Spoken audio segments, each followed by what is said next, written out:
here's a question for you. Actually, do you think YouTube can compete with like mainstream TV, like not Netflix, but like mainstream TV, like ITV, BBC, Yes. Channel 4? But not at the moment. Maybe. Give it 10 years. I do think so as well. Like, I mean, we've talked about this, Jeff, haven't we? I don't think we've talked about it on the podcast, but like, I'm so like fed up with BBC. Like, they force people to pay TV licenses, even though the quality of the products they're delivering are not to like the standard, like the high standard that Netflix, Amazon, and even YouTube like put out there. And Well, even if you haven't got a TV, they'll still knock on your door and demand to come in your house to check if you've got a TV. Yeah. Legally, you don't have to let them in. They can't force them No. away themselves in. You just No, say, exactly. no, don't come in. Like, but you watching TV in the background. Don't Yeah. come in. You can't check. Yeah. And you mentioned about the BBC charging. It's not the BBC doing that. It's the government. But the thing is, Yeah. when the government remove the whole thing about giving over 75s free TV licenses, they say, yeah, we're cutting out a license. They don't have responsibility. They shift blame it to the BBC. BBC Yeah. don't have a say in it. They're just given a load of money by the government saying, right, this is your money. Go do your stuff with it. And so they do the best with what they have. Yeah. So when it comes to the license, we shouldn't hold the BBC to account. We should go to the government and Yeah. Yeah. But yeah, going back to like mainstream TV, like I don't know about you guys, but like 95% of mainstream TV is just trash. Yeah. Like it is absolute trash. Like there's this show coming out called The Circle, and it's just absolute fucking trash, man. Like I don't like. I can find. It's crazy how I can find stuff on YouTube that's more entertaining and in some aspects higher quality to watch than stuff I can watch on TV now.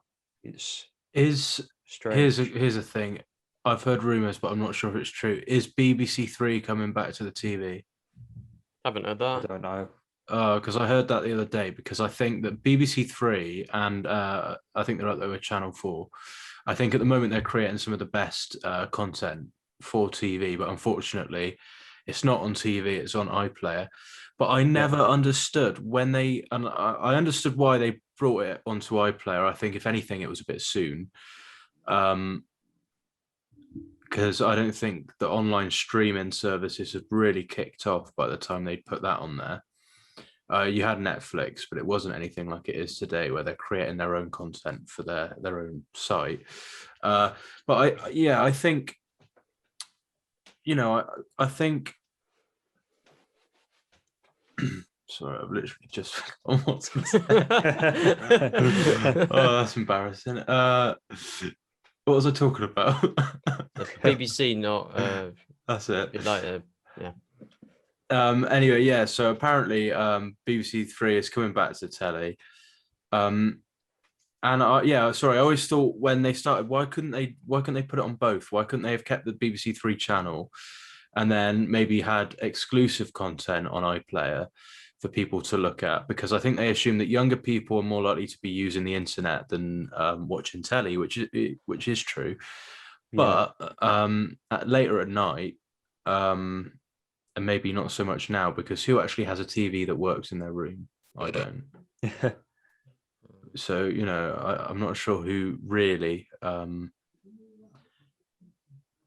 I personally, I think there's going to be a market for TV for a lot longer, because I think older people, especially those who are maybe middle-aged in their 50s, 60s, they're more akin to watching the telly. It's what they've known for a while. They go home, read the newspaper, watch the telly.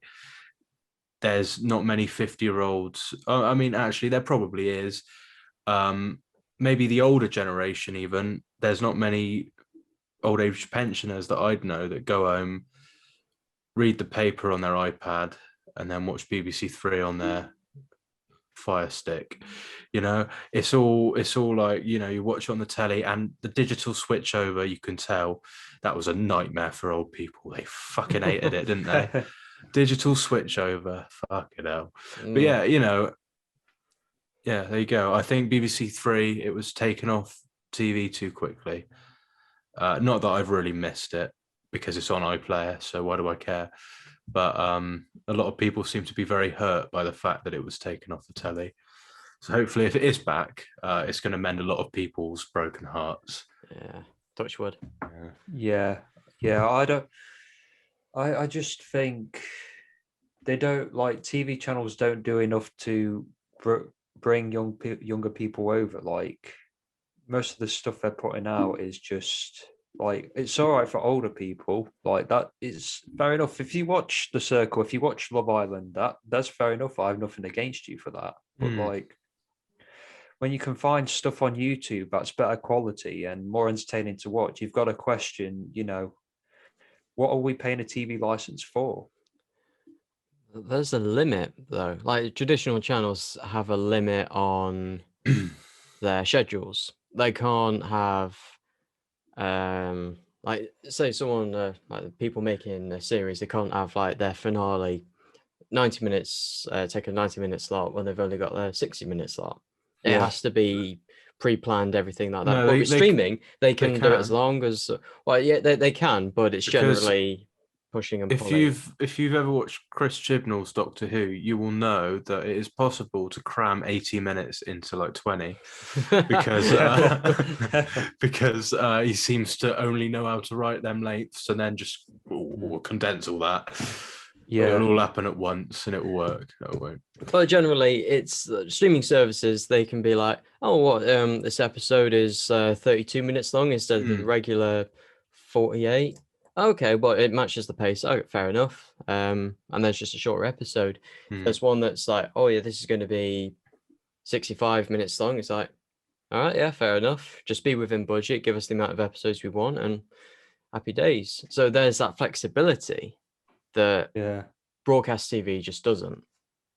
Yeah, absolutely. And you also like you can't put high quality shows out like because obviously it's 24 hours a lot of channels, so you can't always put the best stuff out there all the time. And there's also a lot of trash on YouTube, obviously. Yeah. And a lot like I think TV has a lot more restrictions on what you can put out there compared to YouTube. Obviously with Katie Hopkins and Nigel Farage on YouTube. Yeah.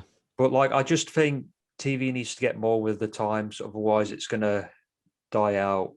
Like a lot like my parents, for example, like I think they watch more Netflix and Amazon now than they watch actual TV. Like that like not just necessarily for like reality shows, but like I think they also do a poor job of like some TV channels do a poor job of like promoting certain shows. Like Whitechapel, that's a great series, but I didn't think it got promoted that brilliantly. Or Line of Duty got promoted. But Netflix has a similar problem. A lot of independent avant-garde cinema or foreign films, they just get put onto Netflix, but they don't put any effort into advertising. They just advertise the big shows that go on, the Netflix shows that go on for more than 2 seasons. And it's like, oh yeah, another season of Stranger Things. I'm like, yeah, but I never started watching Stranger Things.